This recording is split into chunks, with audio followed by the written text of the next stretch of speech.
What's up, summoners, and welcome to Potato Monster's first impressions on the new range AD addition to League of Legends Draven, the Glorious Executioner. Some strengths include his ability to chase and deal heavy damage granted he catches his spinning axes, and the fact that he's a global ultimate gives him some power over what happens in the map despite not being there. It also has great kill potential for those foes who think they've escaped.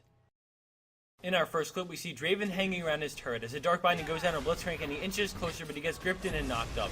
Thanks to Sona's stun, he quickly flashes out, turning to get on Fizz, but when he gets out of range, Draven switches onto Irelia for the kill and then Fizz for the double. Now we get to see the power of his chasing abilities as he lands a Q on Blitzcrank for the triple, dealing massive damage and refreshing his W as he pops that, and then he hits Nautilus after he flashes, allowing for the pattern to continue. The catch on Spinning Axe grants a refresh on his Blood Rush, which really helps him to chase down enemies that might have movement speed advantages. Thanks to the cooldown reset on his catch, he gets himself a nice pentakill. Our next clip showcases the power of Whirling Death, Draven's global ultimate. Having a global ultimate of any kind allows for some sort of presence in any event that happens throughout the game, and we can see here how it can be used to pick up Baron while sitting in the base. Global ultimates can turn the tides of any game, and it's a huge advantage in strength of any character who possesses one. Similar to the last clip, we see an ultimate get launched out from bottom after seeing Wukong around the red buff area, and only Blitzcrank and Draven are alive, as it catches Darius doing red, picking up the kill and giving him red buff for bottom lane. For this clip, we have a funny 3v3 comp who picked off Orianna in the brush with Hawkshot, and then all of a sudden an Ashe arrow is launched, landing and followed by Whirling Death, and then finishing it off with True Shot Barrage. Sick. Unfortunately, we were unable to get a lot of footage of his weaknesses, so we talked to some of the top players and played him a whole bunch, and have narrowed it down to 3 topics we can talk about while we have some footage played in the background. One of the main weaknesses we've noticed while playing him is that if you miss catching a Q, then your mobility and damage suffer tremendously. Not only does your Spinning Axe apply the passive damage over time, but it also resets the cooldown on his W, which helps his damage and mobility a lot. If you fail to catch it, then it's going to be hard to compete against some of the other ADs like Graves.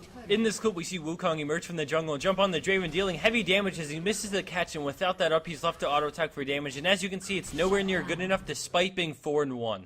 And the last 2 weaknesses we listed go hand in hand because we feel he can be countered easily because of the fact that he has no hard CC or escape. If you look at some of the other AD range, Graves has a dash, Ezreal Arcane Shift, Ashe an arrow, Corki a jump, and so on. If we had to compare him to any champions in regards to escape, he's more like a Kog'Maw, which means that assassin champs like Akali counter him hard without a good team to protect him. The only form of CC he has is stand aside, and it can make a difference in escaping, but it just isn't as dependable as an arrow to the face or Arcane Shift. So be careful when you pick him in ranked, and be sure that your team has your back if you're going to pick him early on, because you should expect to see a high burst assassin to counter you.